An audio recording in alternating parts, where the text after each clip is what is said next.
में हमने डिस्कस करा था रदरफोर्ड मॉडल, एटॉमिक मॉडल के बारे में। तो रदरफोर्ड का मॉडल बेसिकली क्यों फेल हुआ था, क्योंकि पहली बात तो ये रदरफोर्ड एटम की स्टेबिलिटी को एक्सप्लेन नहीं कर पाए थे। उन्होंने कहा था कि इलेक्ट्रॉन जो है वो न्यूक्लियस के चारों तरफ किसी भी पाथ में मतलब रिवॉल्व करेगा। तो साइंटिस्ट, तो दूसरे जो हमारे साइंटिस्ट थे उन्होंने बोला कि फिर अगर वो रिवॉल्व करेगा न्यूक्लियस के चारों तरफ तो वह रेडिएशन भी एमिट करेगा, और रेडिएशन एमिट करते करते एक ऐसी कंडीशन आ जाएगी जब वो जाकर न्यूक्लियस में ड्रॉप हो जाएगा। तो रदरफोर्ड जो है एटम की स्टेबिलिटी को एक्सप्लेन नहीं कर पाए थे।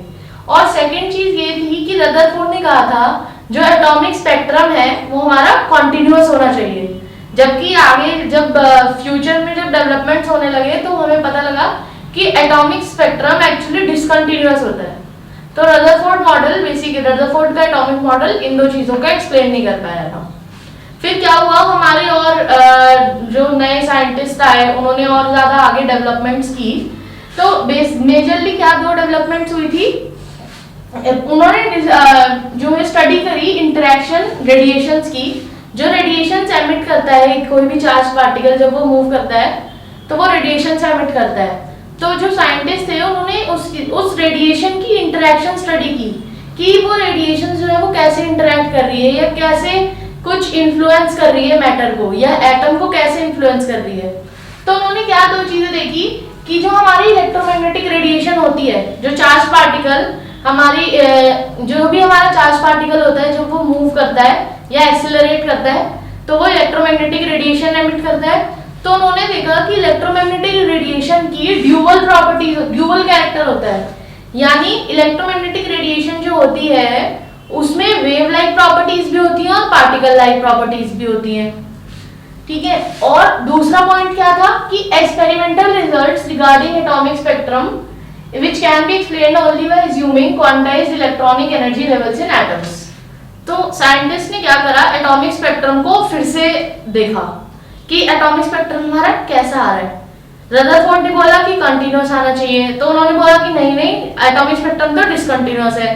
फिर उन्होंने देखा, उन्होंने कहा कि क्योंकि रदरफोर्ड एक्सप्लेन नहीं कर पाए कि एटॉमिक स्पेक्ट्रम डिसकंटीन्यूअस क्यों होगा, तो जब हमारे साइंटिस्ट ने उसको स्टडी करा तो उन्होंने बोला कि ऐसा एटॉमिक स्पेक्ट्रम जो डिसकंटीन्यूअस एटॉमिक स्पेक्ट्रम जो हमें भी मिल रहा है वो तभी हो सकता है अगर हम ये एज्यूम करें कि जो हमारी इलेक्ट्रॉनिक एनर्जी लेवल्स है वो क्वांटाइज्ड है, वो क्वांटाइज्ड है। यानी क्वांटाइज्ड का मतलब वो फिक्स्ड, एक स्मॉल फिक्स्ड अमाउंट में एटम्स के अंदर एनर्जी फिक्स्ड है। हर जैसे इन दोनों चीजों की वजह से क्या हुआ, जब ये दोनों डेवलपमेंट्स हुए तो ये दो ऐसे मेजर डेवलपमेंट्स थे इन दो मेजर डेवलपमेंट्स की वजह से हमारा बोर मॉडल आया था। एक साइंटिस्ट थे नील बोर्स, उन्होंने इन दोनों डेवलपमेंट्स को यूज करके रदरफोर्ड के मॉडल को मॉडिफाई करा और अपना नील बोर्स एटॉमिक मॉडल लिया जो एक्सेप्ट हुआ। तो बोर्स एटॉमिक मॉडल के बारे में हम अभी बाद में पढ़ेंगे। पहले हम पढ़ेंगे dual character of electromagnetic radiation के बारे में, जो हमें पता लगा कि जो इलेक्ट्रोमैग्नेटिक रेडिएशन है उसकी ड्यूअल प्रॉपर्टीज है। तो हम पहले वो स्टडी करेंगे। तो आज हम क्या स्टडी करेंगे, wave nature of electromagnetic radiation. तो क्या नोटिस करा गया, जैसे जो भी हमारा साइंटिस्ट ने बोला जो भी मेरा कोई भी चार्ज पार्टिकल है, अगर चाहे वो इलेक्ट्रॉन है चाहे वो प्रोटॉन है चाहे कोई भी चार्ज है उस पार्टिकल के ऊपर, जब भी वो एक्सीलरेट करेगा तो क्या होगा, वो इलेक्ट्रोमैग्नेटिक रेडिएशन एमिट करेगा। When charge particles move under acceleration, जब भी कोई चार्ज पार्टिकल एक्सीलरेट करेगा, मूव करेगा under the influence of electric and magnetic field. ये जरूरी नहीं कि इलेक्ट्रिक और मैग्नेटिक फील्ड प्रेजेंट हो, बट अगर होंगी तो उसके एक्सेलरेशन को इन्फ्लुएंस करेंगी। तो साइंटिस्ट ने क्या ऑब्जर्व करा कि जब भी कोई charge particle under acceleration move कर रहा है तो वो इलेक्ट्रोमैग्नेटिक रेडिएशन के साथ साथ क्या एमिट कर रहा है, इलेक्ट्रिक और मैग्नेटिक फील्ड एमिट कर रहा है। तो साइंटिस्ट ने बोला एक्चुअली ये इलेक्ट्रोमैग्नेटिक रेडिएशन से एमिट नहीं करता है, ये इलेक्ट्रिक और मैग्नेटिक फील्ड एमिट करता है, जो कि हमें इलेक्ट्रोमैग्नेटिक वेव्स की फॉर्म में ट्रांसफर होती हुई दिखती हैं। इसलिए हमने क्या कहा था पहले कि जो भी हमारा चार्ज पार्टिकल है वो इलेक्ट्रोमैग्नेटिक वेव्स प्रोड्यूस कर रहा है। बट क्या हुआ था, एक्चुअली क्या हुआ था, जो मेरा चार्ज पार्टिकल था उसने इलेक्ट्रिक और मैग्नेटिक फील्ड्स प्रोड्यूस की थी, और वो इलेक्ट्रिक और मैग्नेटिक फील्ड्स कैसे ट्रांसमिट हो रही थी, वेव्स की फॉर्म में। और उन वेव्स को हमने क्या नाम दे दिया, इलेक्ट्रोमैग्नेटिक वेव्स। अब हम प्रॉपर्टीज देखेंगे इन इलेक्ट्रोमैग्नेटिक वेव्स की। तो सबसे पहले क्या प्रॉपर्टी थी कि सपोज मेरा चार्ज पार्टिकल है वो ऐसे मूव कर रहा है, तो इस मैंने बोला था कि इस चार्ज, तो पहले पॉइंट में हमने देखा जो मेन हमारी जो डिस्कवरी वेव नेचर थी वो क्या थी कि जो मेरा चार्ज पार्टिकल है वो इलेक्ट्रिक और मैग्नेटिक फील्ड एमिट करेगा। तो पहली प्रॉपर्टी क्या थी कि जो इलेक्ट्रिक और मैग्नेटिक फील्ड प्रोड्यूस होंगी वो किस तरीके से होंगी कि इलेक्ट्रिक, सपोज ये रेड वाला पेन मेरा इलेक्ट्रिक फील्ड है, ब्लैक वाला मैग्नेटिक फील्ड है। तो पहली बात तो ये थी कि इलेक्ट्रिक और मैग्नेटिक फील्ड्स जो charge particle, moving charge particle produce करेगा वो परपेंडिकुलर होंगी एक दूसरे के, इस तरीके से they will be perpendicular to each other, कि ये मेरी मैग्नेटिक फील्ड है और ये मेरी इलेक्ट्रिक फील्ड है। और एक और चीज क्या थी कि ये जो मेरी इलेक्ट्रिक और मैग्नेटिक फील्ड्स है ये एक दूसरे के परपेंडिकुलर तो होंगी ही, ये wave direction of propagation of wave के परपेंडिकुलर भी होंगी। कि सपोज मेरी जो वेव है, जो मेरी इलेक्ट्रोमैग्नेटिक वेव है वो इस डायरेक्शन में प्रोपगेट कर रही है, तो इलेक्ट्रिक और मैग्नेटिक फील्ड्स एक दूसरे के तो म्यूचुअली परपेंडिकुलर है ही, वो direction of propagation of wave के परपेंडिकुलर भी होंगी।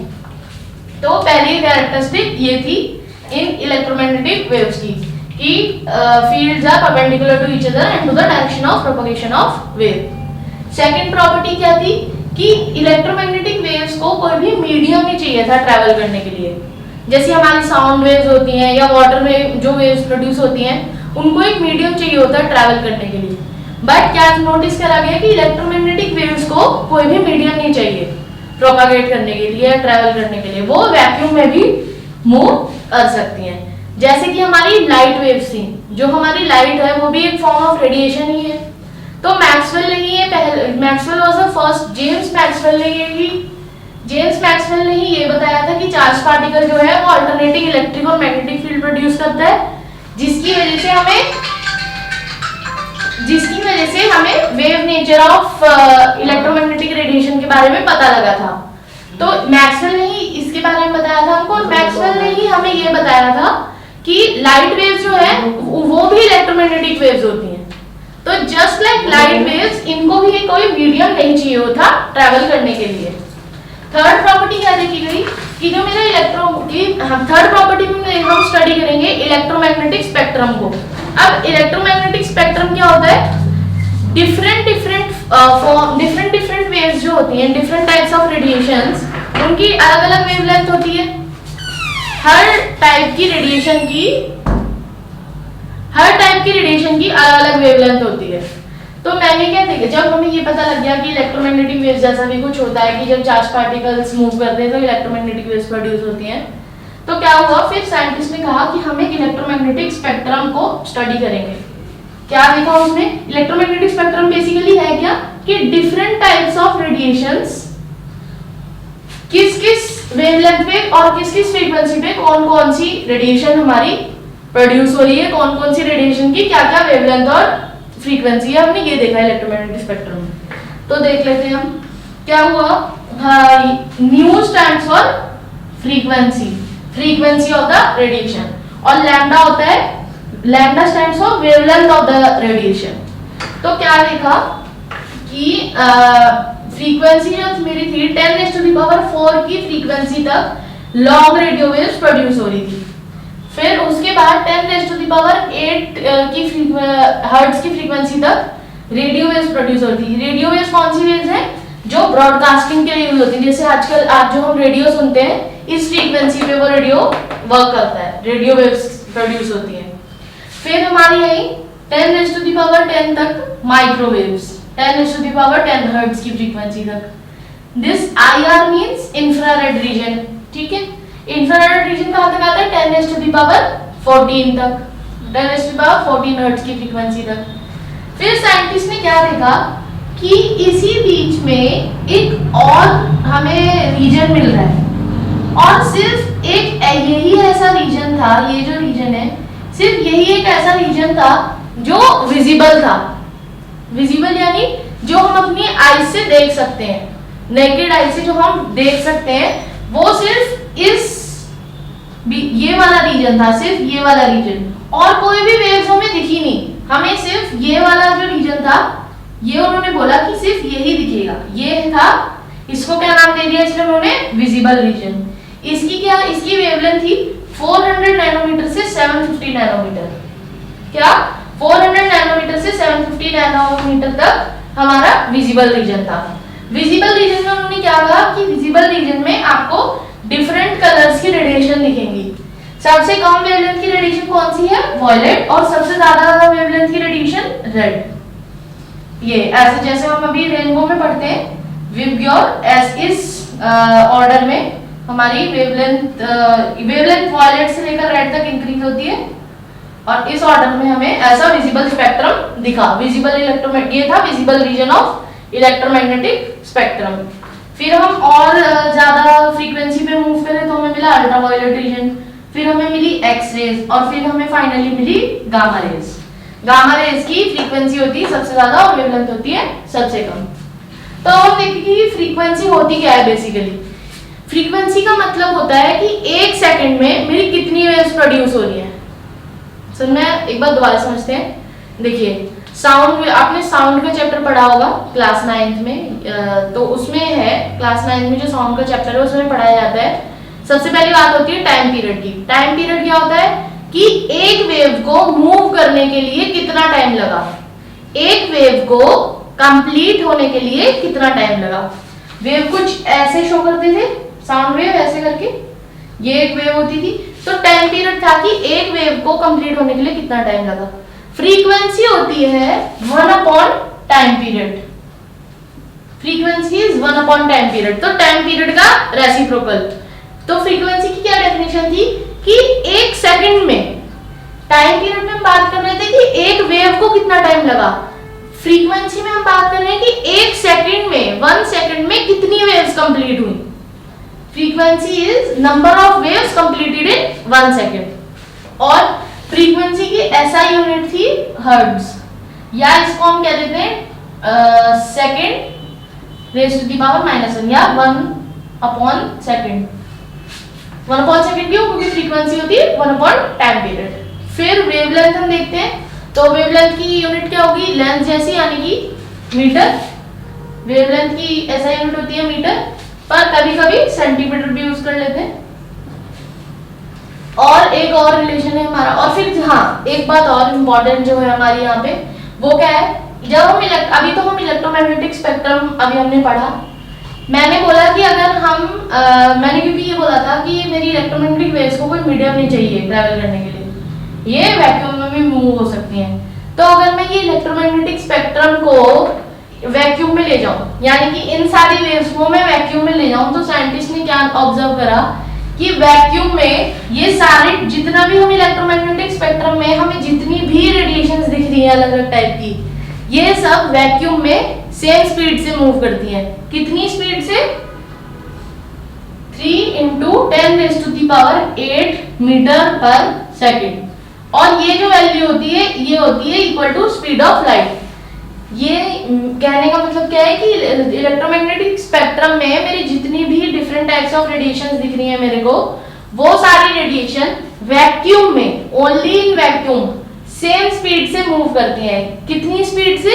Equal to speed of light, that is equal to 3 × 10⁸ metre per second. और एक हमारा ये रिलेशन होता है, ये हमने 9th क्लास में भी पढ़ा है, frequency is equal to speed of light upon speed of light in vacuum upon wavelength. क्या? Nu stands for, nu is the symbol of frequency, c means speed of light in vacuum, that is equal to 3 × 10⁸ and lambda is wavelength। तो ये हमारा एक relation है, new is equal to c/λ। इसको याद रखेंगे। इसके ऊपर बेस हमारे न्यूमेरिकल्स आएंगे अभी आगे। हम ये एनसीईआरटी प्रॉब्लम 2.3 डिस्कस करने जा रहे हैं, page number 35। You can read the question from there. 2.3 में मेरे को क्या बोला गया है? 2.3 में बोल रहा है एक ऑल इंडिया रेडियो स्टेशन दिया है कि वो ब्रॉडकास्ट करता है 1368 किलोहर्ट्ज की फ्रीक्वेंसी पे। हमें बताना है wavelength of the electromagnetic radiation transmitted by transmitter and which part of the electromagnetic spectrum does it belong to. अब हमें अगर ये बताना है कि किस पार्ट में इलेक्ट्रोमैग्नेटिक स्पेक्ट्रम की वो बिलोंग करते हैं, तो हमें उसके लिए उसकी फ्रीक्वेंसी पता लगानी, फ्रीक्वेंसी तो हमें दी हुई है तो हम डायरेक्टली फ्रीक्वेंसी देख के पता लगा सकते हैं, या अगर हमारे पास वेवलेंथ हो तो उससे भी पता लगा सकते हैं। तो हम देखते हैं फ्रीक्वेंसी कितनी है, 1368 किलोहर्ट्ज।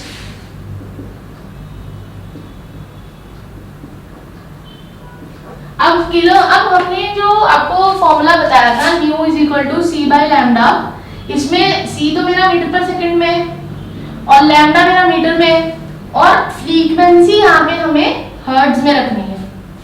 तो ये हमारी यूनिट्स है जिसमें हमको ये तीनों वैल्यूज रखनी है जिससे हमारा आंसर करेक्ट है। तो फ्रीक्वेंसी हमें हर्ट्ज में रखनी है और वेवलेंथ हमें मीटर में रखनी है और स्पीड ऑफ लाइट हमें 3 × 10⁸ मीटर पर सेकंड में ही पता है। तो अब यहाँ पे हमें किलो हर्ट्ज में दी हुई है, तो पहले इस किलो हर्ट्ज को हम हर्ट्ज में कन्वर्ट करेंगे, 1368 इंटू 10⁻³ हर्ट्ज। फिर मेरे को क्या निकालना है, सबसे पहले मेरे से वेवलेंथ पूछी है first part of the question में, तो फॉर्मूला लगा देंगे nu is equal to c by lambda. तो यहाँ से मेरी वेवलेंथ कितनी हो गई, c upon nu. C upon nu means c upon frequency. अब मेरी सी की वैल्यू क्या थी, 3 × 10⁸। फ्रीक्वेंसी क्या है, 1368 इंटू 10⁻³ तो ये आ गया आपका 3/1368 इंटू 10⁵। अब इसको सॉल्व कर लेते हैं। देखिए हमारी जो वेवलेंथ है वो कितनी आ गई, 219.3 मीटर्स। अब मेरे को क्या बताना था कि किस रीजन में है ये इलेक्ट्रोमैग्नेटिक स्पेक्ट्रम में। हमको क्या दिए हुए 1368, यानी कि कितनी हो गई हर्ट्ज में फ्रीक्वेंसी, 1368,000। ये अगर हम इसको 10 के ऑर्डर में ट्रांसलेट करना चाहें तो कितना हो जाएगा, 1 2 3 4 5 6 and 7। This will be somewhat equal to 10⁻7। 10⁻7 के ऑर्डर की होगी।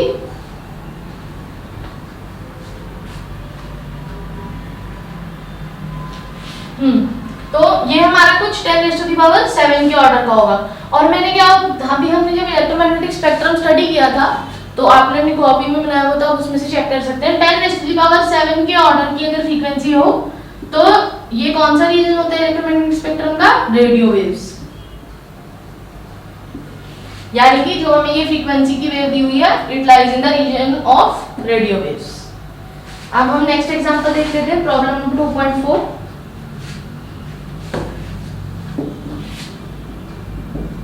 2.4 में क्या बोला है, wavelength range of visible spectrum extends from violet 400 nanometre to red 750 nanometre.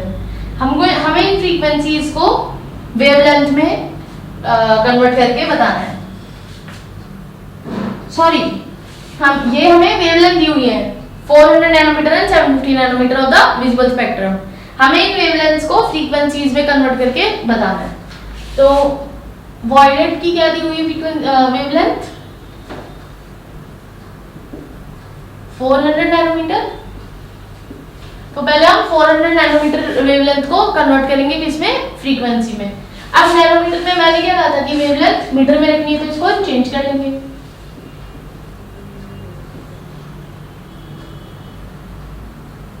400 into 10⁻9 metres हो गया। सी की वैल्यू मेरे को पता ही है, तो फिर से यही वाला फॉर्मूला लगा लेंगे, nu is equal to c by lambda. तो 3 × 10⁸ अपॉन 400 इंटू 10⁻⁻9। तो अगर हम इसको सॉल्व करेंगे तो आंसर आएगा आपका कुछ 7.5 into 10⁻14 hertz. You can solve this yourself. फिर हमें रेड की क्या फ्रीक्वेंसी दी हुई है, सॉरी वेवलेंथ क्या दी हुई, 750 नैनोमीटर। अब 750 नैनोमीटर को फिर से मीटर में करेंगे। सी की वैल्यू मेरे को पता ही है, फॉर्मूला लगा देंगे, nu is equal to c by lambda, 3 into 10⁸ 8 by 750 into 10⁻⁻9। तो इसको जब हम सॉल्व करेंगे तो हमारा आंसर कुछ आएगा 4 इंटू 10⁻ 14 मीटर, सॉरी हर्ट्ज, ये मेरी फ्रीक्वेंसी थी ना। हाँ, तो जो रेड लाइट है, यानी कि फ्रीक्वेंसी रेंज कितनी हो गई विजिबल स्पेक्ट्रम की, 7.5 इंटू 10⁻14 टू 4 इंटू 10⁻14 हर्ट्ज। ये मेरी हो गई frequency range of visible region of electromagnetic spectrum. अब 2.5 में हमें क्या दिया हुआ है, 2.5 में कैलकुलेट द वेव नंबर। हाँ, वेव नंबर हमारा रह गया था, तो वेव नंबर को हम ऐसे डिनोट करते हैं। वेव नंबर क्या होता है, सॉरी, वेव नंबर को हम ऐसे डिनोट करते हैं। वेव नंबर क्या होता है हमारा, number of wavelengths per unit length, यानी कि it is the reciprocal of wavelength. क्या बोला मैंने, वेवलेंथ, वेव नंबर होता है number of wavelengths per unit length, number of wavelengths per unit length. और इसकी ऐसा यूनिट क्या होगी, मीटर इनवर्स, या आप बोल सकते हैं पर मीटर, ऐसे 1/मीटर, क्योंकि ये it is the reciprocal of wavelength. तो हमें अब प्रॉब्लम नंबर 2.5 में क्या बताना है, वेव नंबर बताना है और फ्रीक्वेंसी बतानी है। Wave number and frequency of yellow radiation having wavelength 5800 angstrom। Wavelength हमारी कितनी है, 5800 एंगस्ट्रॉम। तो हम पहले क्या करेंगे, हमें एंगस्ट्रॉम में दी हुई है, इसको पहले हम वेवलेंथ को मीटर में कन्वर्ट कर लेंगे। अब एंगस्ट्रॉम को मीटर में कन्वर्ट करने के लिए हम मल्टीप्लाई करते हैं 10⁻⁻10 से, 10⁻⁻10 मीटर। ये हम सॉल्व कर लेते हैं 10 की पावर, तो कितनी हो जाएगी, 10⁻⁻8। तो अब पहले वेव नंबर निकाल लेते हैं। वेव नंबर कितना होगा, वेव नंबर होता है 1/वेवलेंथ, तो this will be equal to 1/58 into 10⁻⁻8। तो इसको सॉल्व कर लेते हैं। सॉल्व करके आंसर आना चाहिए 1.724 इंटू 10⁻6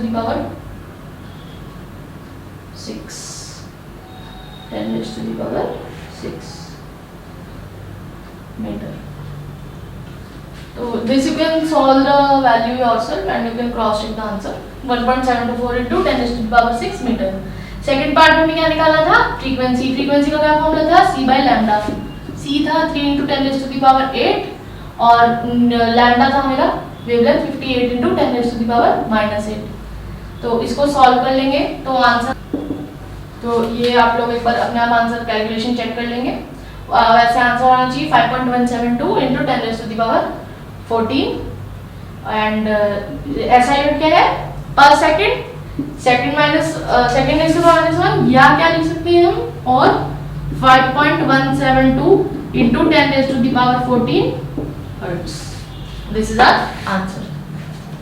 सो नेक्स्ट लेक्चर में हम डिस्कस करेंगे about particle nature of electromagnetic radiation.